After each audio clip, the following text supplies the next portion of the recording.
I'm very proud to call our first guest a friend. We met a few years back. We've got on great. We've shared ideas together. We've shared life stories. We've shared business aspirations. And also when we're struggling too. He's a TEDx speaker. He spoke to some of the biggest companies in Ireland.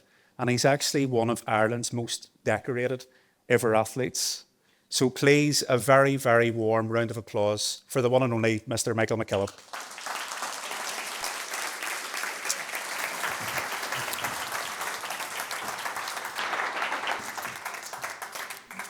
I have to correct myself because it's actually Dr. Michael Mc Killop, MBE. Yeah. Is your full title. Michael, thank you so much for joining us. Your story is nothing short of inspirational. We'll go into, you have your medals with you tonight. You have represented your country on the biggest stages all over the world for many, many years. But to go back to the start of your story, when you were 2 years of age, you were diagnosed with cerebral palsy and were told, or your parents were told, that you may never walk, never mind run. Yeah. Bring us back to then and how your parents, I suppose, cope with that and what you picked up from them. Yeah, I think for anyone, like I said, don't know, I was diagnosed with a disability called cerebral palsy at 2 years and 10 months, but I bring it back a year. Because at a year and 10 months, I fell down the stairs, and that's initially where my parents got the concern for me kind of walking with a limp and not really using my right hand at that time. And it took over weeks and months to get worse. And I think the doctors just initially palmed my parents away and said, oh, he's fine. He's either seen it on the TV or he's copied another kid in the preschool. Or he's kind of just mimicking them. But unfortunately, that wasn't the case. But my parents, and as everyone in the crowd, or maybe not everyone, but a lot of people have kids, you know your kids the best.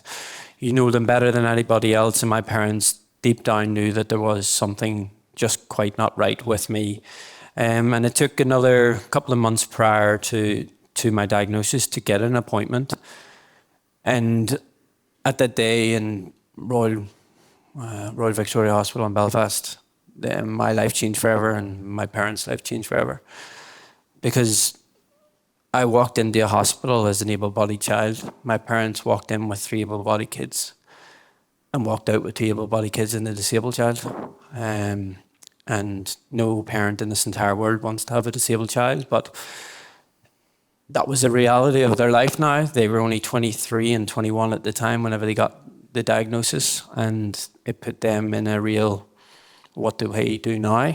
I was obviously oblivious. I was probably running around the place, not caring. But for my parents, it was, right, reassess, look at what they have and what we can do with Michael.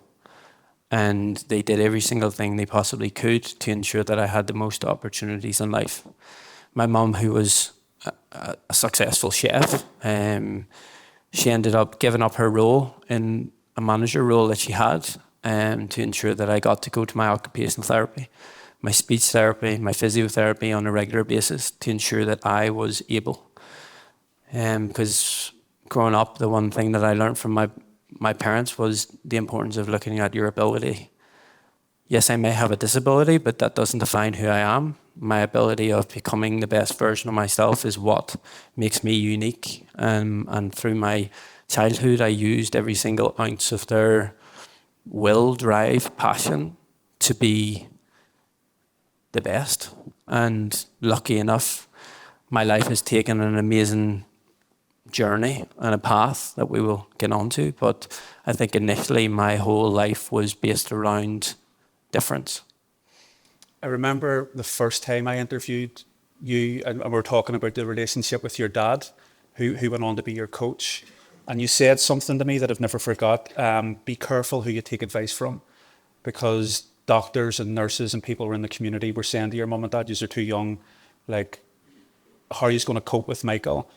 And people were saying, Michael may never walk, he may never have a proper education. And it was your dad's, I suppose, narrative to you, Michael, I believe that you can, and I believe that you will. Take us back to then in those early conversations with your dad where you were maybe struggling to walk, struggling to make sense of what was going on, and he had this unwavering belief in what you could do.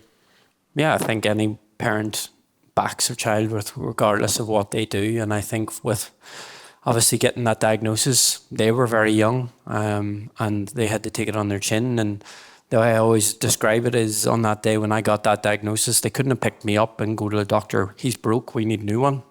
It was now on them to accept, and I use that word a lot, acceptance, because shit happens in life, and it's being able to understand that things don't always go our way. And I love the quote that I always used, and I tell people, there's really two primary choices in life.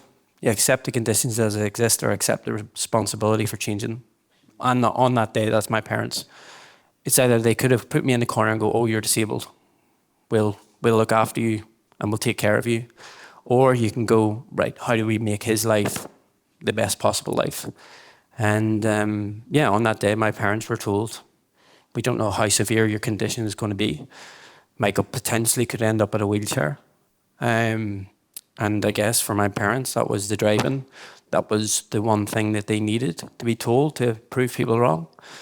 Because in life, everyone needs a purpose to be able to do something. And that was their purpose. Their purpose was ensuring that I was going to be the best.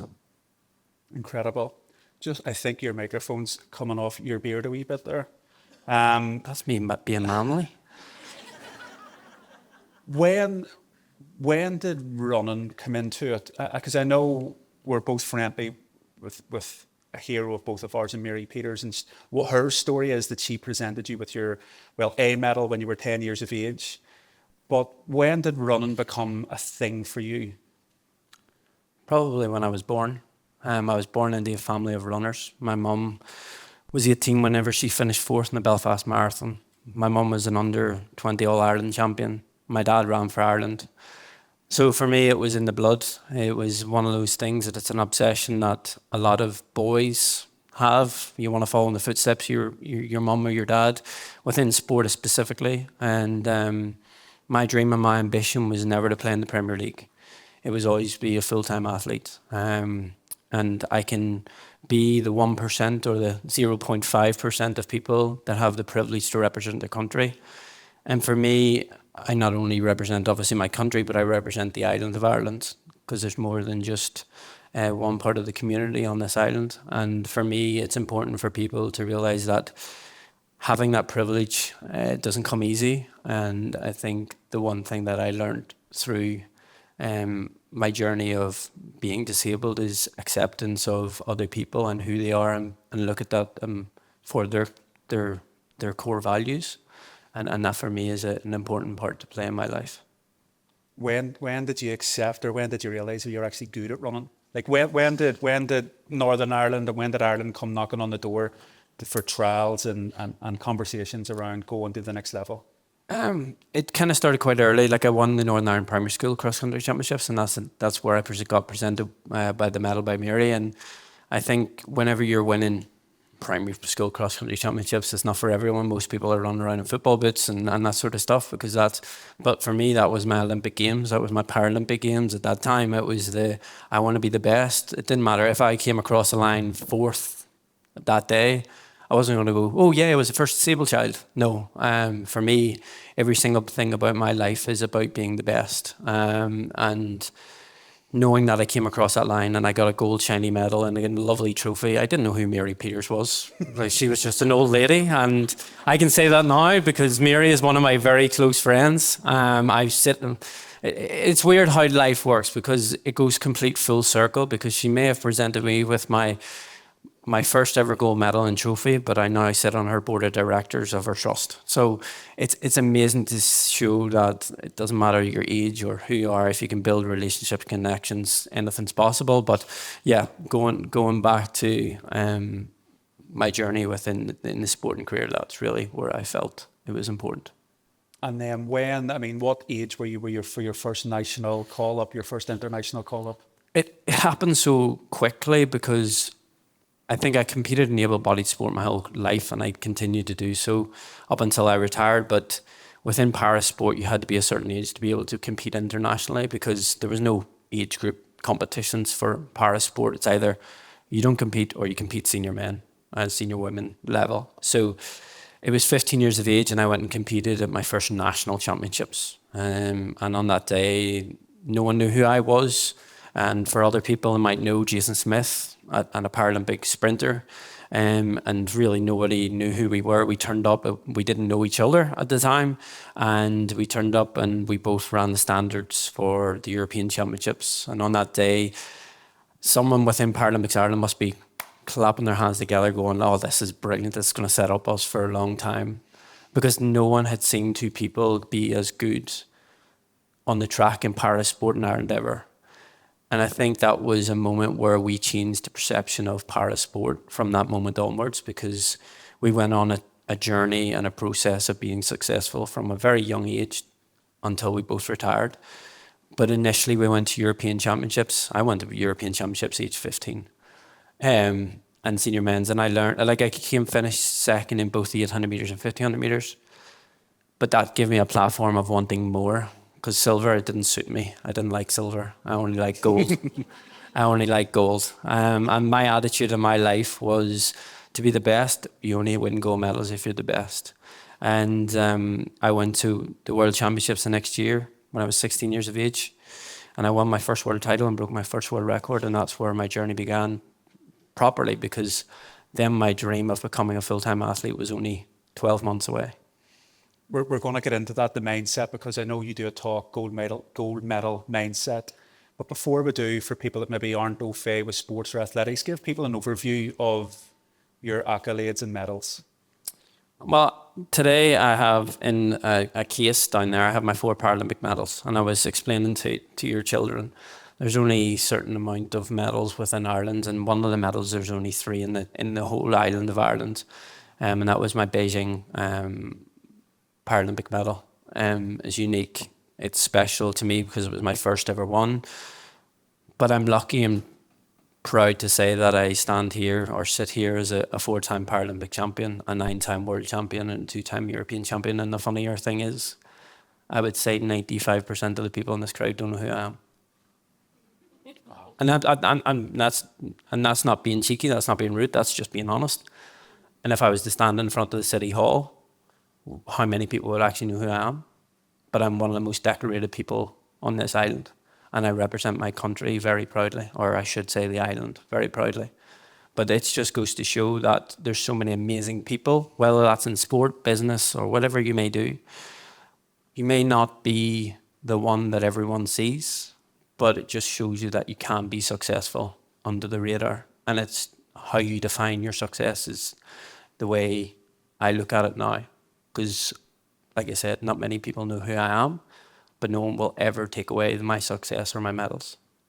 And how do you define success? What does it mean to you? Success means enjoyment. If you find something that you love to do, that's success. If you're privileged and lucky enough and blessed enough to have a child, which I had, or my wife had 20 months ago, that's success. It's looking at the small things in life and understanding that it doesn't have to be this big global thing, or this big massive dream, this big massive ambition to count as success. The small things actually are bigger and better when you break them down into minuscules. Whenever you think of the smallest things is cells in our body. Without cells, our bodies wouldn't work. That's how important cells are. And it just goes to show the smaller things in life are the things that actually mean more. And what's this small thing you've got on the table, speaking of small things? Yeah, small things. This is a file, and I take you back to I was 5 years of age, and my parents had a massive decision to make on something so small. Because at 5 years of age, my parents were given the opportunity for me to be injected by a chemical that came in this small bottle. And at that time, the chemical had only been tested on spastic mice. I was the first child in the UK and Ireland to be ever injected by the chemical. And the chemical that was going to be injected into me was to basically try and relax my right leg to ensure that I could potentially walk with my heel on the floor. But at the time that they told me, or they told my parents, it was up to them to make the decision whether or not they would go ahead with it. But they did explain, obviously, it had only been tested on spastic mice, it had never this, that, and the other. And they also said, oh, yeah, a teaspoonful of it in food would kill 100,000 people. My parents were, 28, 27 years of age at the time. And their son had to go into an operation that had never been performed before. And they chose, there was only 2 kids in Northern Ireland. The chemical botulinum was tested in Queen's University in Belfast, and that's why I had the privilege of being the first child, because it was studied in Belfast. So it just goes to show how amazing Belfast actually is, because not only has this chemical been studied now for so long that so many kids benefit from it, but also people don't understand that botulinum is also known as Botox. So while Botox is going into your face and your leg or wherever it may go, the severity of that injection into your head, that's why it should be done properly, medically. And the reason why botulinum is so important for people with conditions like myself is because it can be life-changing. I've had botulinum injected 4 or 5 times throughout my childhood, and it only works for a certain amount of time, and that's unfortunately why everyone that goes and pays for Botox once, you're going to have to go back every 6 months, because it only works for a certain amount of time. Michael, as you're talking about all that, both you and your parents, but you've been through more than most. Really interesting. You've achieved more than most as well, and certainly more humble than most. But going into that mindset thing, like, take us through the mental preparation for competing at an elite level, talking Paralympic Games, World Championships. I know you're big into visualization, but can you give people in the room an insight into a true high performer and how they mentally process that extreme pressure?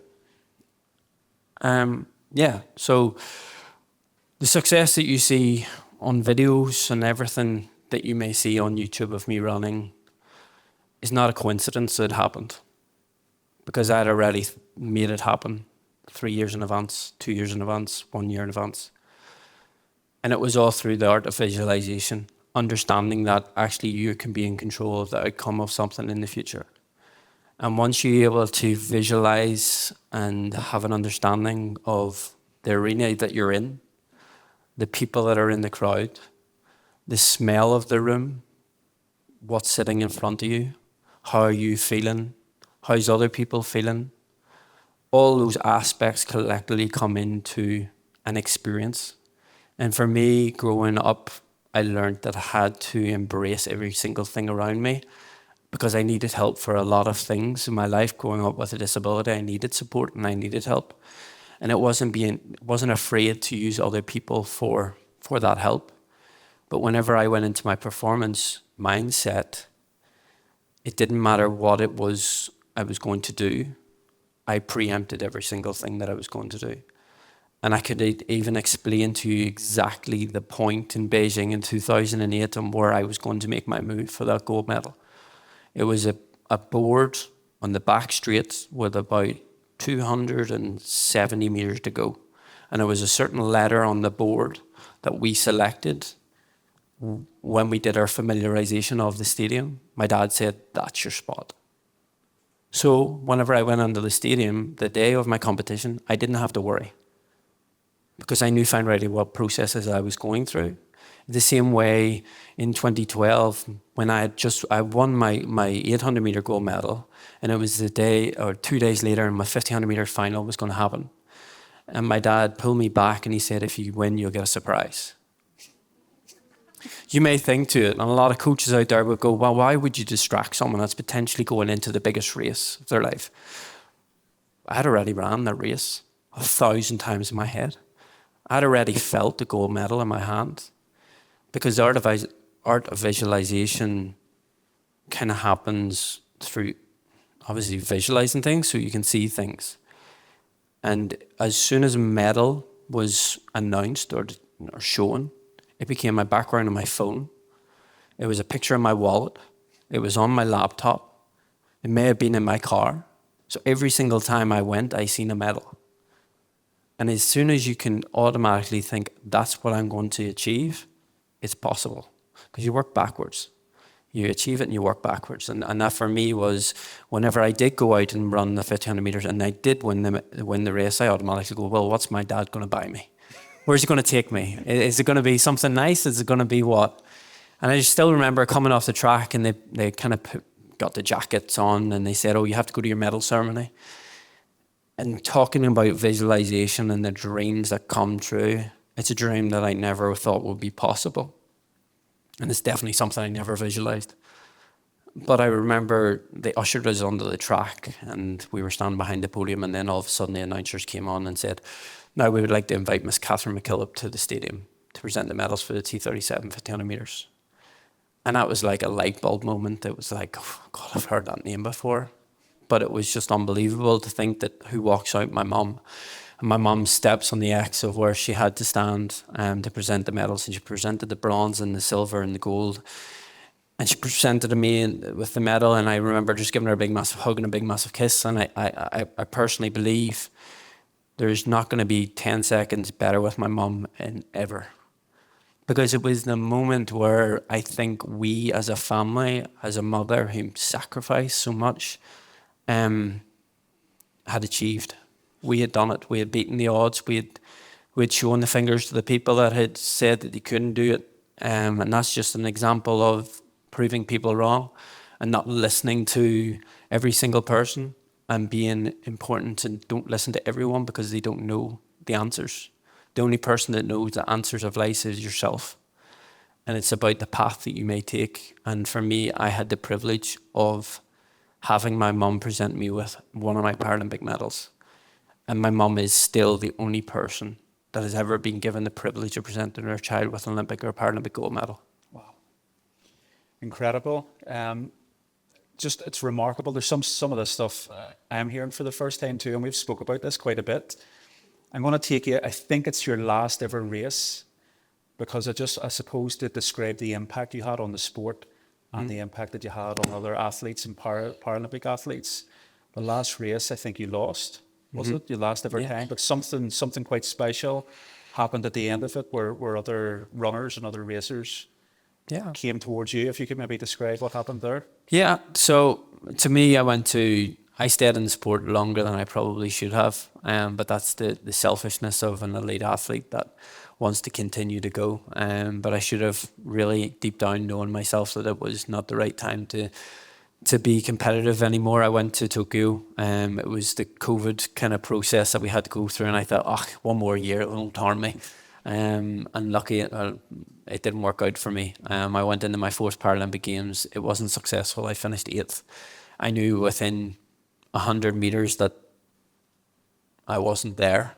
I definitely was in the stadium mentally. I thought I was physically, but obviously I wasn't. And my dad, I still remember with the image, my dad, he wasn't in the stadium. He was at home at the time, and he basically sent me a photograph after the race, and he goes, that's not someone that wants to win a gold medal. And I was just completely white sheet. And I think that's because I had so much more on my mind than actually thing, because I had automatically thought to myself, if I don't win here, that's me retired. So I was already checked out. That's what I'm trying to say, which is not a good thing. But when you've checked out of something, you need to step away and you need to accept that, okay, it's not the right time, it's not the right place, but we need to move on. And that goes for life in general. There's no point staying in a dead-end job if you don't enjoy it. Step away from it, figure out something else. Look for other people around you to help you to find that thing. And for me, I walked away off that track and I took my spikes off and I set them on the track, and I knew that's when I was walking away from the sport that I love and respected, because I knew I wasn't in the place that I should have been to be competitive.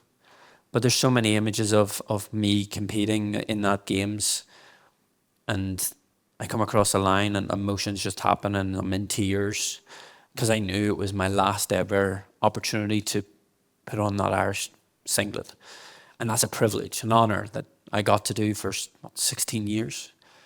So for me then to walk off the track, and I give an interview to RT, and I just know so many people tap me on the back, and then one person say it, an Australian athlete, Dion, who's one of my close friends now. And he just basically stopped the whole RT interview and he just goes, he's the GOAT. He is what made me compete. He is the person that made the sport what it is.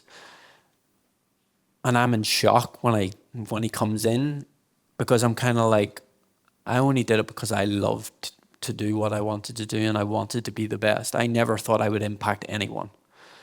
And to know that the people that are now competing in the category that I competed in were inspired by me, I now know that I can leave the sport in a good way. That I will always have those good memories, and I'll overpower the bad memories that I had from that race, because I couldn't tell you what happened in the race. I was just running around in circles for 4.5 minutes. 4.5 minutes too long. But that for me was the real, if I'm perfectly honest, the moment I knew that was the best time to step away. And I'm here now. And we're all the better for it. Yes, exactly. It's easy to talk about the good times. I mean, you've arrived tonight, what seems like a suitcase full of medals. Yeah. And there's been loads of medals, but you mentioned kind of the bad times too. Give us an insight into the struggles of an elite high performer too, from injury to non-selection, or not finding your flow, but give us an insight into that. Exhibit A. So yeah, for me, obviously, whenever you're in a mindset of performance and running is all you know and is what is expected of you, growing up, to be the best, I thought you had to live the monk lifestyle, and you have to just zone in on one thing, to a point. And I realized that the hard way. Because when I was 25 years of age, I had a mental breakdown. And a mental breakdown to the point of suicide, that I no longer wanted to be here. And I talk about this importantly because whenever I got diagnosed with my mental health condition, I sought for help. And thankfully I did, because I'm here sitting able to talk to you today about it. But the simple fact is, at 25, I didn't want to be here, even though I was a Paralympic champion. I was a world champion. I was a world record holder. As a best friend, I was a son. But in actual fact, that didn't all matter at that time. I just thought I was the worst person ever. Why am I struggling? Why am I the person that's doing all this? But in actual fact, what helped me get help was two people that are no longer here. Two people that I lost when I was in school. They were the people that saved my life. Because I actually stepped up. They couldn't find a way out, I did. And they were the ones that helped me find my way out. And I'm just sad that they couldn't find someone else to lean on to get them to where they should be. And that's the unfortunate issue with mental health within our society across the board. I do a lot of mental health talks within schools, and what the scariest stat is, and for people that do have kids out there, is the fact that 1 in 10 people in Northern Ireland will have a mental health condition under the age of 18. Will either have a mental health condition in their lifetime or are currently struggling with their mental health. That's a stat from COVID, 1 in 10, but I'm sure there's a stat for adults as well. And I know 100%, I can guarantee this probably, there's at least 2 people sitting in this room right now are either struggling with their mental health condition or going to struggle within the next year. But it's about realizing that it's okay not to be okay. And once I understood that that phrase was acceptable to appreciate, that's when my life changed forever, because I put everything into perspective. And once you realize that, for me, running was a career, it was a love, it was a passion.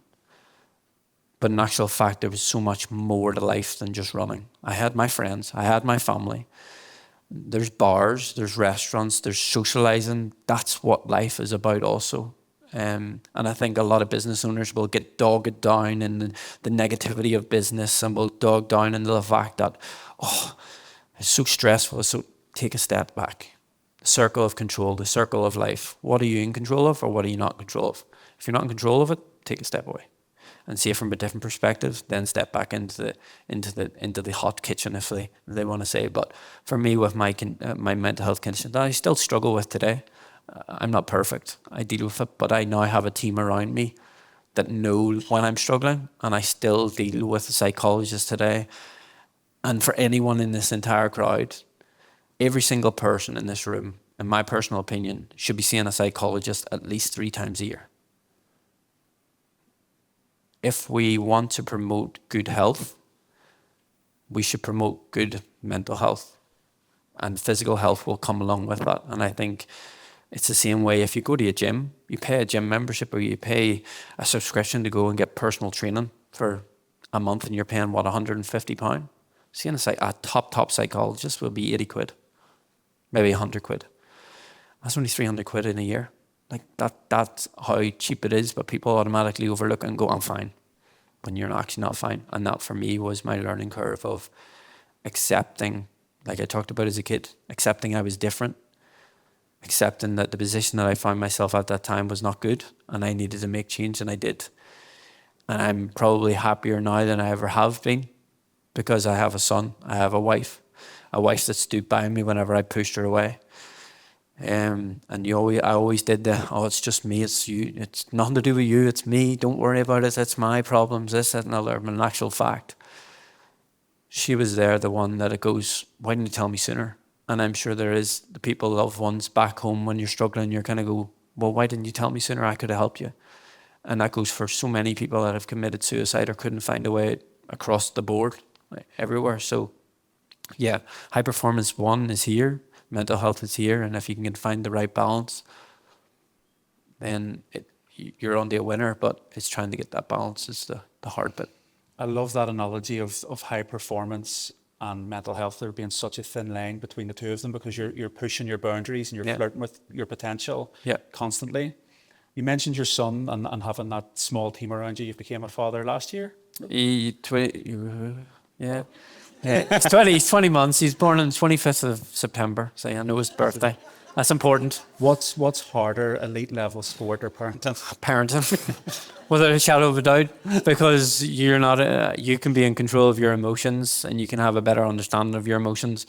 Unfortunately, a 20-month-old son running around like a headless chicken doesn't understand what no means and more means and outside means, and you cannot have that, all of those things. So for me, I've always said, and it's a privilege to have a child, and someone graced me to have that privilege of becoming a father, because I know not everyone in this world has the privilege of having those opportunity to be a parent. So for me, to say that I have a son that I can go to soft play with, that I can take swimming, it's a privilege. I was a part of an event last weekend at the SSE Arena. My son had the opportunity of going into the Odyssey when no one else was there, and he sat on the bench when the ice hockey players were playing. No child had that opportunity at 20 months. My child has. And that is things that I got through my hard work. So in terms of when you work hard for something, you'll not only bring greatness to yourself, but you'll give that to other people. And I think that's when you set your family up for good. That's the way I always talk about it. And I always talk about football players. And a prime example, if people remember Oscar from Chelsea, and they always asked him, he went to China, he was the first person to do it. They went to China, and he would basically turn around and goes, yeah, I grew up in a favela, and I'm going to get paid £500,000 a week. Of course I'm going to do that, because it's going to make sure that my family are secure for life. And I think that was my greatest fear after retirement, was the fact of, oh shit, what do I do? Because I went from being a full-time athlete, being paid a half-decent salary, having private sponsors, and within 3 months I was redundant. I didn't have a penny coming in. And I was just like, well, what do I do? Because like I talked and told in my story, I sacrificed myself to my sport. I was institutionalized to my sport. Nothing else mattered. So I didn't have an education. I didn't have a university degree. I didn't have anything. But I have all these qualifications in terms of performance. I could become such an amazing coach, whether it be a lifestyle coach or whatever it may be. But it's important in realization that sometimes you go and apply for jobs. They don't see me. They just see a piece of paper with failed GCSEs, no A levels, a wee qualification here or there, but it adds up to absolutely nothing. But in actual fact, if I got in front of the table and they sat and listened to me and speak, I would like to think a lot of people would give me a role. Like, I've retired 4.5 years, I've applied for over 7 or 8 jobs, and I haven't got an interview once. But it just goes to show that actually things happen for a reason, because I'm a stay-at-home dad and I take him 4 days a week. And that is the greatest gift that I've been given, because not very men, a lot of men in this world get the privilege of bringing their child up on a regular basis and see them grow and develop into what they want to be. And there's nothing better. Incredible. Last question, a personal one. If you were to reflect on your career, your life to date, and you were to pick 3 lessons from it to pass to your son, what would they be and why? First one, my hope for my son would be to try. Because if you don't try, you'll never know. And I think it doesn't matter for him as a young boy going into life, it doesn't matter if you're the best or the worst. The ability to show up regardless, that's the first sign of showing that you're strong. And that for me is 1 and 2 things. And the last thing is finding something that he's truly passionate about. I can direct him. I can give him the opportunities. But until he really realizes what he loves, there's no point. I am on a path and on a journey with him to allow him to become the best version of himself, just like I had with my parents. And I think everything, and I talked about it earlier today when I did a talk within a school, and I talk about core values. My core values came from my parents. We all have core values. It's about using the core values and the other people around us to build the biggest and strongest team and network around. And that's why I'm called Team Mc Killop, because it's just not me winning them medals. It was 15 people, probably, that allowed me to be successful.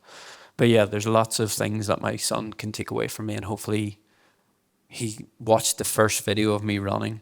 And that's kind of probably the sad thing for me, is the fact that he never got to see me run. And he watched the video of me. I was preparing a presentation and he seen me and he just pointed and go, "Daddy." And that for me is kind of like a wee urge to want to get back and experience it again, so I can put on my shoulders and walk around the track again. But I know fine rightly that's not the time to do it. But I think it's important for him to realize actually who I was and be proud to tell him who I was and what I had achieved, because this is brilliant for bringing to school on the first day. He can bring in a medal and sit down and goes, "What has your daddy brought in?" "Well, this is what my daddy has."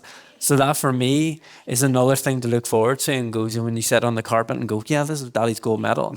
Then he can be proud of my success as much as I'm proud of my own success. Love it, Michael. Thank you for your time. Thank you for your inspiration. And please, could we get a very warm round of applause for Michael Mc Killop? Thank you.